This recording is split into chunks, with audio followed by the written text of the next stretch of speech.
Shalom teman-teman semua, kita bersyukur pada pagi hari ini Tuhan menguatkan setiap kita. Mari bersama-sama sebelum kita merenungkan firman Tuhan, kita tundukkan diri kita di hadapan Tuhan, kita mohon Tuhan menyertai kita di dalam pemberitaan firman Tuhan pada pagi hari ini. Bapa kami di dalam surga, terima kasih ya Tuhan karena Engkau sangat baik. Engkaulah Allah yang telah mengumpulkan setiap kami pada pagi hari ini. Engkau mau menjaga tidur kami tadi malam, bahkan tadi pagi kami boleh bangun dalam keadaan yang sehat. Terima kasih Tuhan.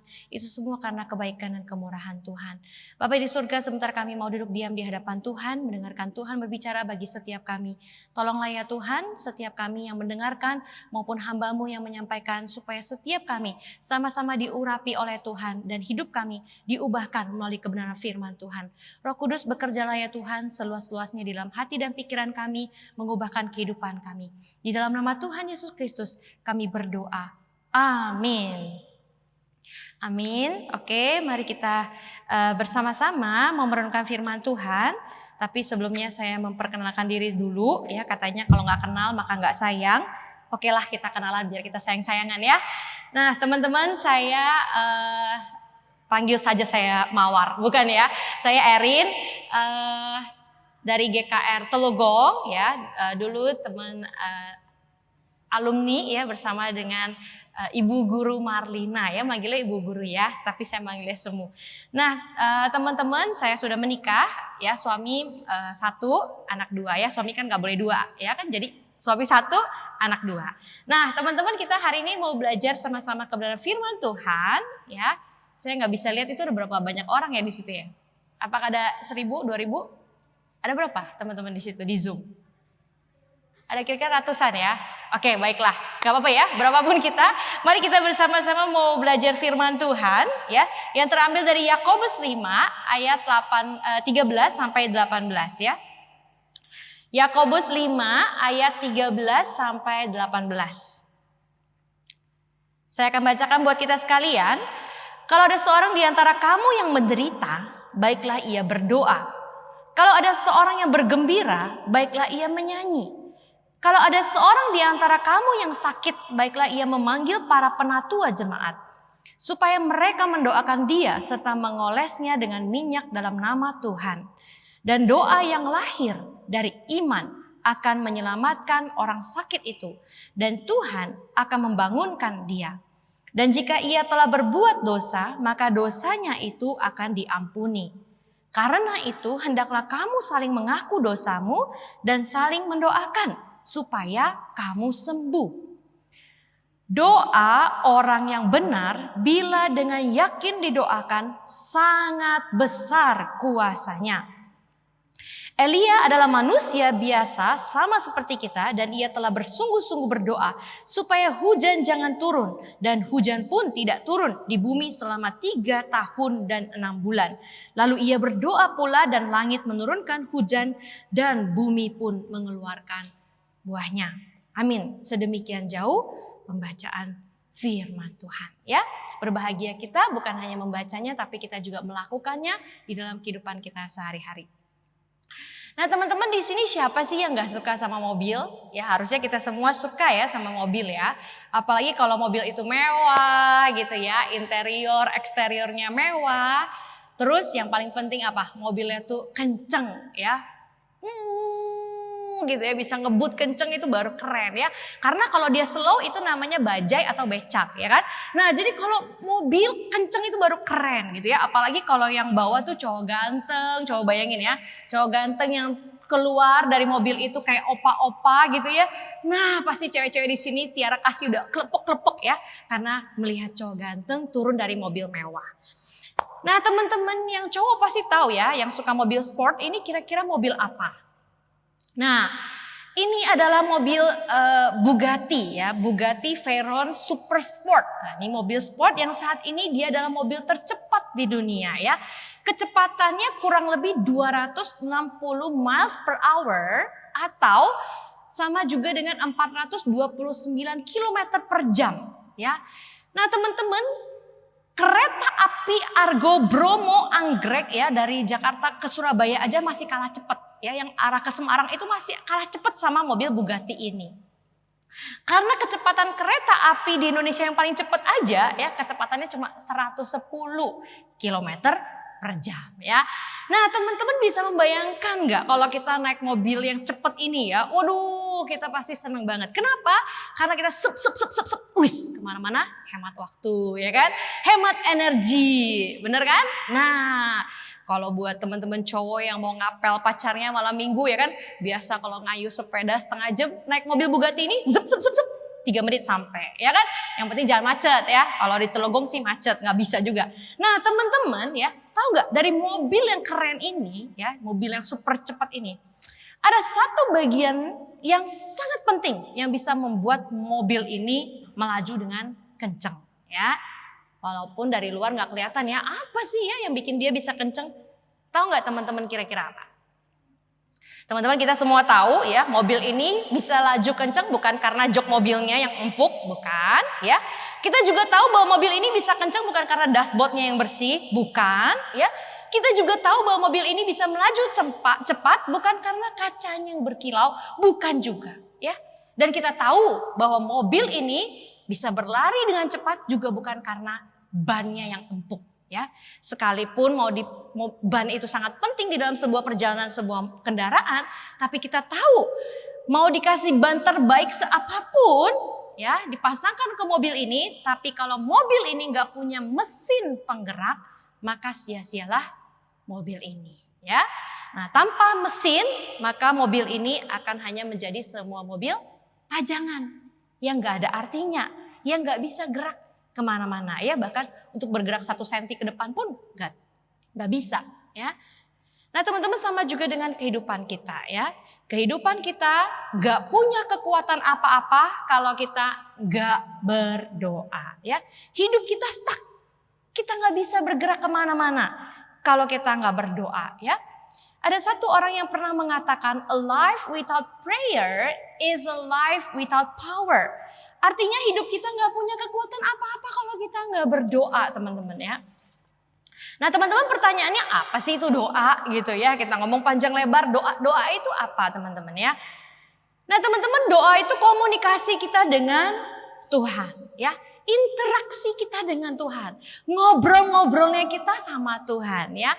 Kayak Tuhan punya satu walkie-talkie ya. Dan kita juga punya satu walkie-talkie di sini. Ya, nah kita mau ngobrol sama Tuhan. Di sini ada teman-teman yang lagi ngobrol. Teman-teman apakah lagi ngobrol dengan walkie-talkie? Nih ya, doa itu adalah seperti kita punya walkie-talkie. Ya, satu di tangan kita dan satu lagi di tangan Tuhan. Terus waktu kita mau ngobrol sama Tuhan kita tinggal pencet ya, terus kita ngobrol sama Tuhan. Nah inilah doa ya, kita ngobrol sama Tuhan lewat doa kita. Ya, Tuhan bisa langsung dengar di sorga. Nah begitu juga waktu Tuhan mau ngobrol sama kita ya. Tuhan tuh dalam keadaan ngobrol terus sama kita sebenarnya ya. Dia mau ngomong sama kita. Lewat apa? Firman-Nya.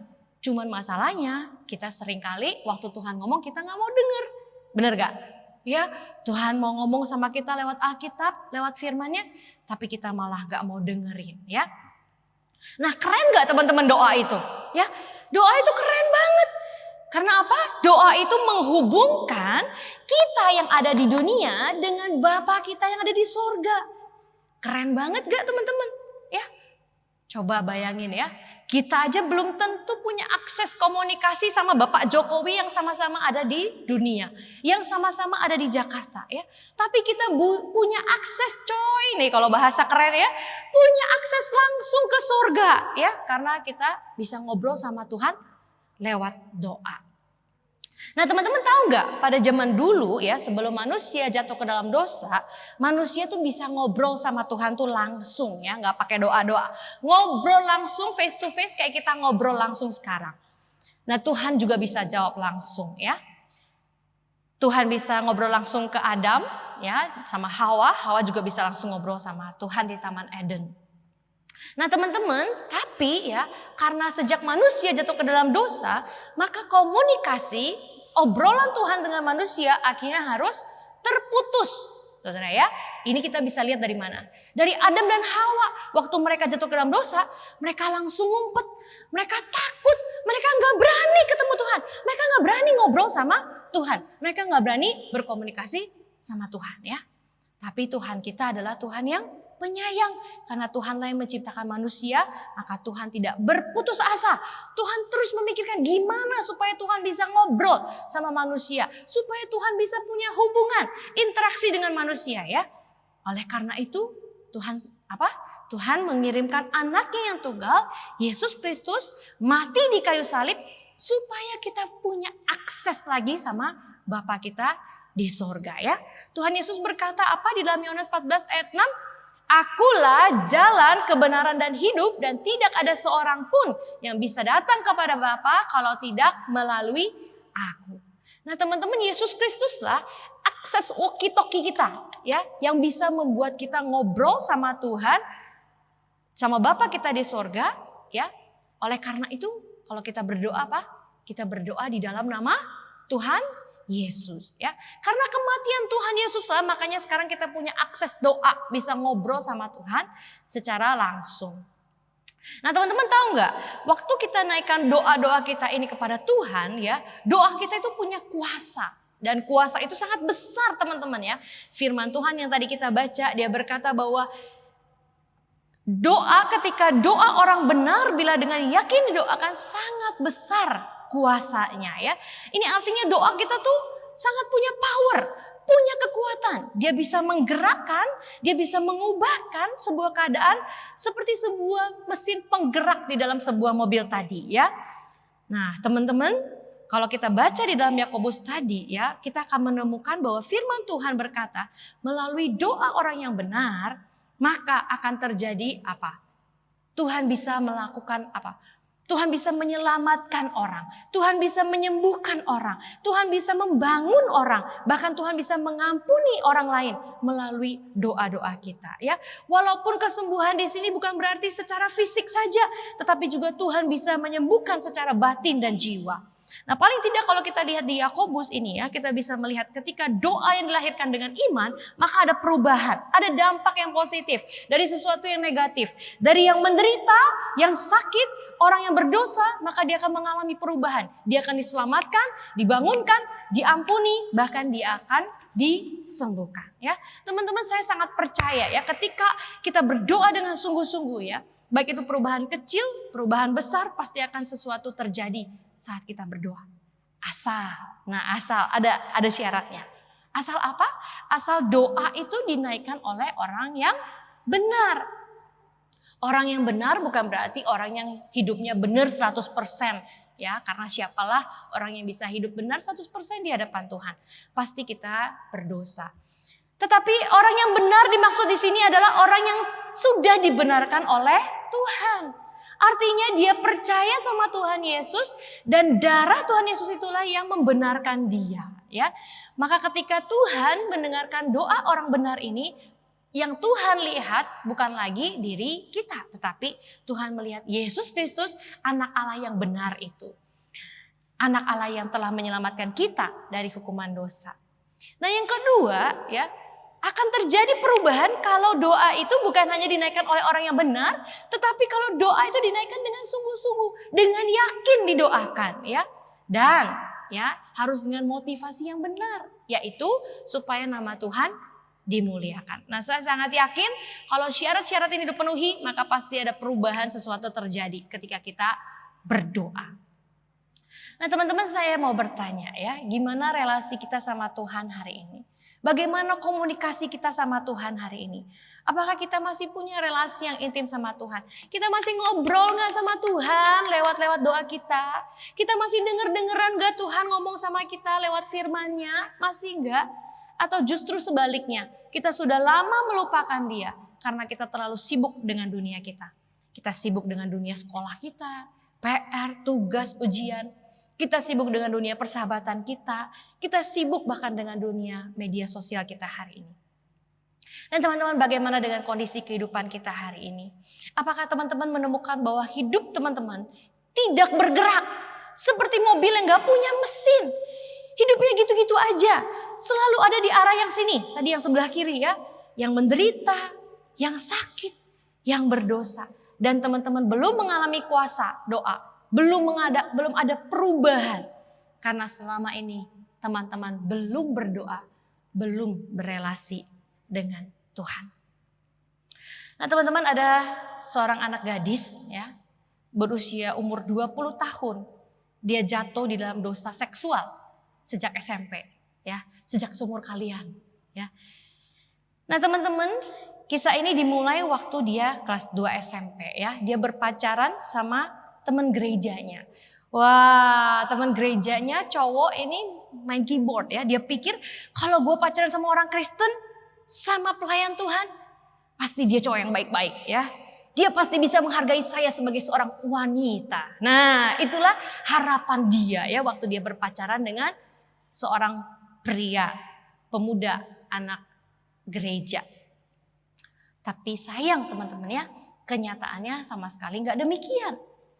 Pada satu hari ya, waktu dia kelas 2 SMP ya, orang tua si cewek ini lagi pergi ya. Nah pas cowoknya ngapel naik mobil Bugatti tadi, enggak lah ya, pokoknya cowoknya ngapel ya. Nah cowoknya dateng ya ke rumah ceweknya ini. Biasa ya, ngobrol-ngobrol ya, pertama cuma Neng gitu ya, pertama cuma malu-malu gitu ya, nggak ngapa-ngapain. Nah tapi ya, nah ingat ya, yang namanya pacaran kalau cuma berdua lebih banyak apanya teman-teman? Lebih banyak setannya ya. Makanya kalau pacaran jangan berdua ya, ajak papa, mama, koko, enci, engkong, semua se-RT kalau bisa diajak supaya jangan diganggu sama iblis ya. Nah si cewek ini ya, waktu itu dia belum dengar firman ini, jadi dia cuma pacaran berdua sama pacarnya di rumahnya dia ya. Pertama cuma ngobrol biasa-biasa, tapi kemudian mereka melakukan hal yang tidak pantas untuk dilakukan saat pacaran ya. Nah waktu itu gadis ini gak bisa berontak ya, karena gimana pun juga dia sayang sama cowok ini. Tapi setelah peristiwa itu, cewek ini merasa begitu jijik dengan dirinya ya, walaupun mereka belum sampai melakukan hubungan suami istri, tapi dia sudah tahu bahwa ini gak benar ya, ini bukan pacaran, harusnya gak kayak gini gitu ya. Dan sejak hari itu cewek ini ya menjadi awal kejatuhan cewek ini untuk jatuh di dalam dosa seksual. Teman-teman tahu mereka kemudian putus ya, karena cewek ini takut nanti terjadi hal yang enggak. Tetapi teman-teman ya, putus dengan pacarnya tidak menyelesaikan masalah ya. Cewek ini masuk ke dalam dosa seksual yang semakin mendalam ya. Sebagai seorang anak gadis, dia sibuk nonton film porno, video-video porno ya. Bahkan dia juga membaca buku-buku porno. Nah teman-teman, dia merasa jijik dengan diri dia sendiri. Satu sisi dia merasa jijik, tapi satu sisi dia merasa penasaran. Nah teman-teman, sampai pada satu hari ya, walaupun dia selama ini sudah ke gereja, tetapi dia belum sungguh-sungguh mengenal Tuhan. Sampai satu hari ketika semester 1 dia kuliah, berarti kurang lebih 5 tahun sejak kejadian itu teman-teman. Dia terus berusaha ya, setelah dia mengenal Tuhan, dia terus berusaha untuk mengatasi pergumulannya dia sendiri ya. Dia ikut seminar, bagaimana tentang melepaskan diri dari pornografi. Kemudian dia juga baca artikel-artikel, bagaimana supaya dia bisa lepas dari dosa seksual ini. Tetapi teman-teman tahu bahwa usahanya sia-sia teman-teman, tidak ada hasil. Sampai akhirnya dia berdoa, dia komunikasi sama Tuhan. Bapa di surga, tolong saya udah gak sanggup hidup kayak gini. Saya jijik sama diri saya sendiri, Tuhan tolong saya. Dan teman-teman, firman Tuhan berbicara kepada dia melalui doanya setiap hari, melalui persekutuan dia dengan Tuhan. Nah teman-teman, dia tahu bahwa pada saat itulah dia menyadari bahwa usaha dia tidak akan menghasilkan apa-apa kalau bukan Tuhan yang menolong dia. Dan akhirnya dia memberanikan dirinya untuk berdoa. Dia minta salah satu temannya, kakak rohaninya, dia minta kakak rohani ini untuk mendoakan dia. Nah kakak rohani ini tidak menghakimi dia, kemudian justru mendoakan dia. Nah bersyukur teman-teman ya, Firman Tuhan berkata, doa orang yang benar bila dengan yakin didoakan sangat besar kuasanya.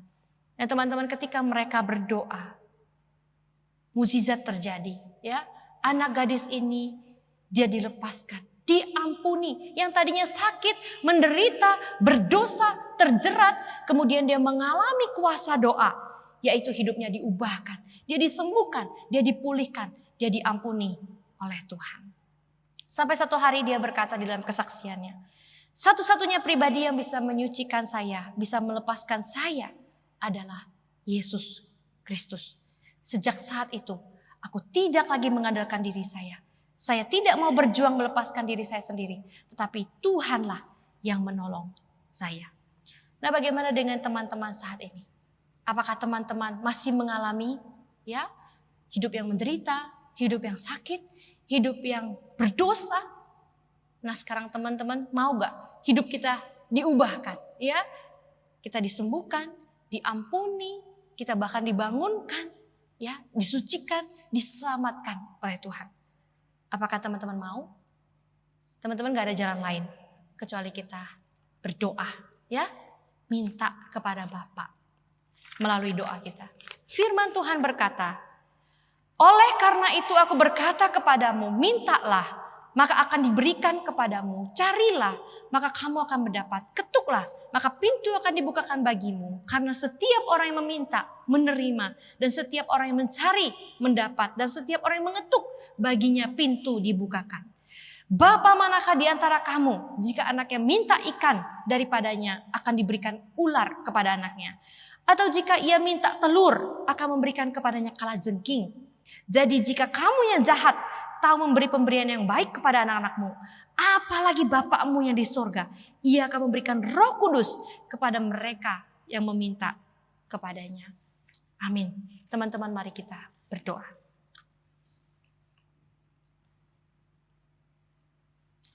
Bapa kami di dalam surga, hari ini kami belajar mengenai firman-Mu, mengenai apa itu doa.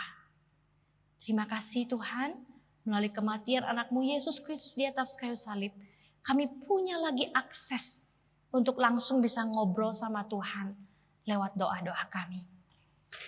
Tuhan, kami percaya ketika kami menaikkan doa kami dengan yakin, dengan sungguh, dan ketika hidup kami sudah dibenarkan oleh Tuhan, maka ada perubahan yang terjadi.